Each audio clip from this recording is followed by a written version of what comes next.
There are people who don't crave the spotlight, who don't feel restless on a Friday night, who don't panic when plans get cancelled. In fact, sometimes they feel relieved. They love staying at home. And in a world that glorifies being busy, social, and constantly visible, choosing to stay home can look strange. But what if it's not laziness? What if it's not antisocial behavior? What if there's actually deep psychology behind it? Today, we're talking about the psychology of people who genuinely love staying at home. For many people, home is more than just a physical structure. It is a regulated environment. In psychology, humans naturally seek spaces where their nervous system can relax. Outside, we perform, we adjust, we read social cues, we manage impressions. But at home, the performance stops. There is no need to impress anyone, no need to compete, no need to filter every thought. For people who are emotionally sensitive, are highly perceptive, the outside world can feel overstimulating. Home becomes a place where their mind can finally exhale. Many homebodies are introverted, but not all. Introversion isn't about shyness. It's about energy. Extroverts gain energy from social interaction. Introverts expend energy in social interaction. So after hours of conversation, noise, and social awareness,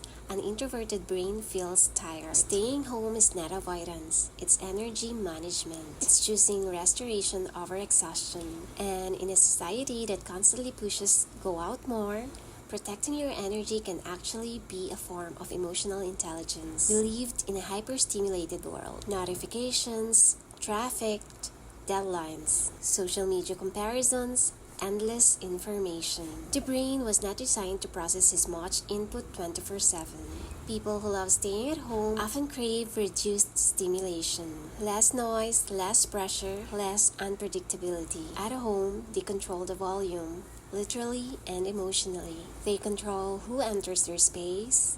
They control what they consume. They control their pace. And control creates calm. Many people who enjoy staying home have something powerful. A rich inner world. They think deeply. They reflect often. They imagine vividly. While others may seek constant external activity, homebodies often find fulfillment internally. They can spend hours reading, planning, creating, journaling, thinking.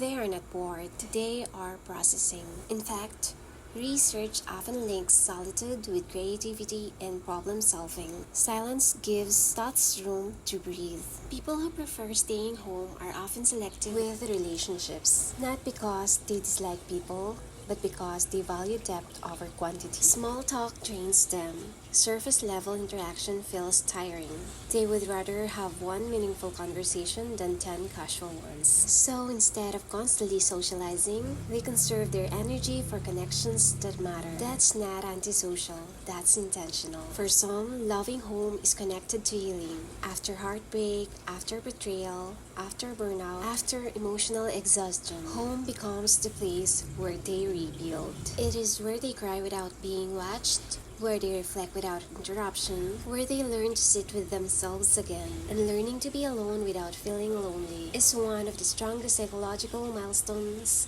a person can reach. Society often labels homebodies as boring, too serious, missing out. But here's the truth. Not everyone measures happiness through noise. Some people measure happiness through peace. They enjoy slow mornings, comfort movies, cooking their own meals, organizing their space, spending time with a pet. They don't need constant excitement to feel alive. They feel alive in calm. But there's an important distinction. Healthy solitude is chosen. Avoidance is fear-driven. If someone stays home because they genuinely enjoy their space, that's healthy. If someone stays home because they are afraid of judgment, rejection, or anxiety, that may require gentle self-reflection. The key question is, do I feel peace or trapped? Peace is empowering. Fear is limiting. Understanding the difference is crucial. In a culture that celebrates hustle and constant movement, stillness looks unproductive, but growth doesn't always look loud.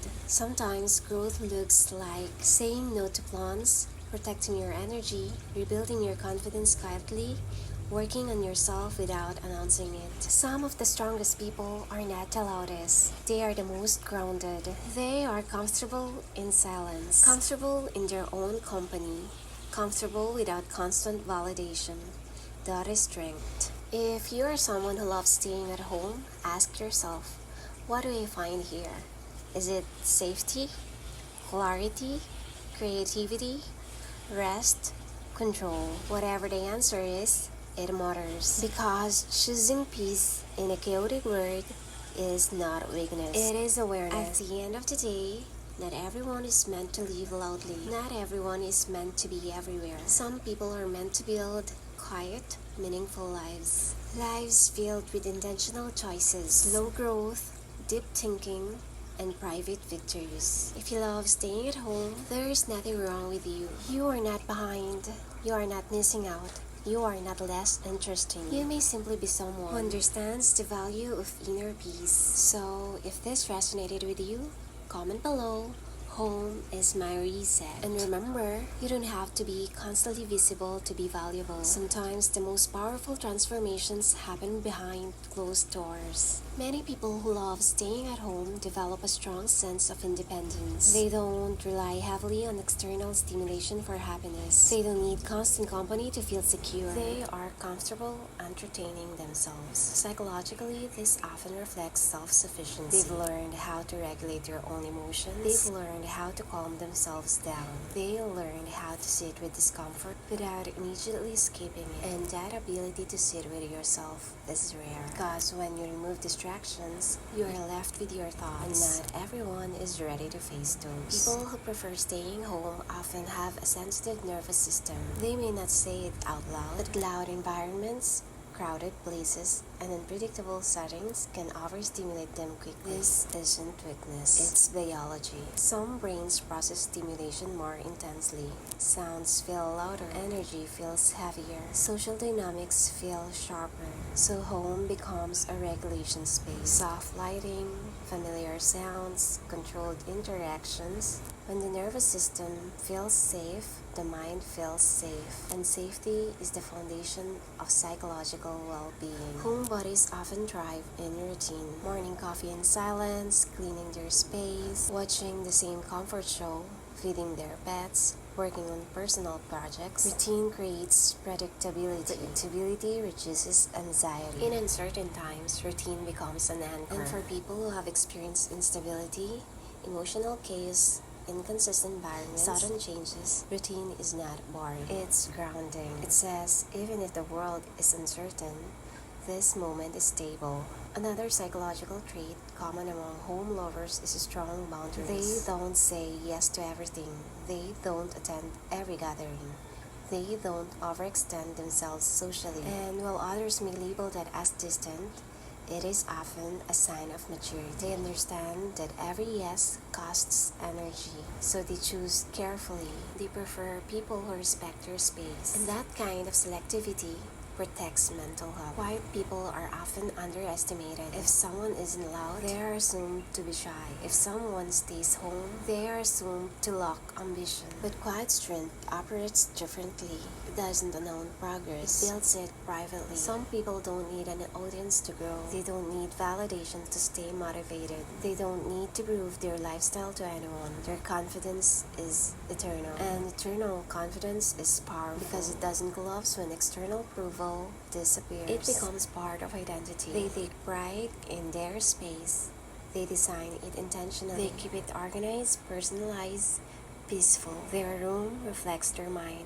Their home reflects their values. Minimal or cozy, structured or artistic, clean or creative chaos. Environment mirrors their inner world, and nurturing that space becomes a way of nurturing themselves. There's something psychologically powerful about being alone and not feeling lonely. It means you are not dependent on noise to distract you from yourself. It means you can process your emotions without running from them. It means you trust your own company, and when a person reaches that point, they no longer chase constant distraction. They become intentional. They choose experiences instead of needing them. But here's an important truth.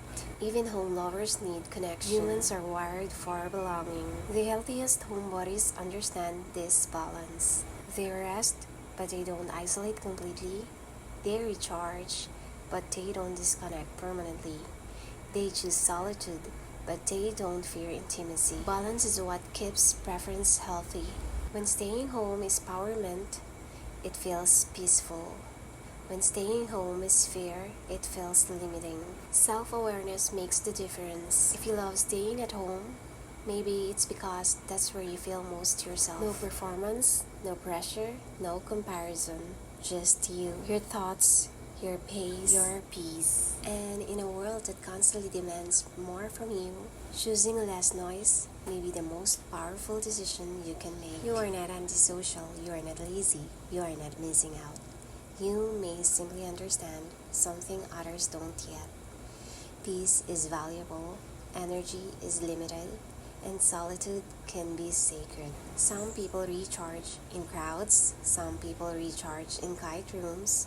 Neither is superior. But knowing which one you are, that's self-awareness. And self-awareness is the beginning of emotional intelligence. So, if you are someone who finds comfort in home, who feels safe in silence, who grows in private, there is nothing wrong with you. You were simply wired for depth instead of noise. And sometimes the most powerful lives are built quietly behind closed doors. If this spoke to you, comment below, peace over pressure. And I'll see you in the next deep dive. If you saw yourself somewhere in this video, hit subscribe.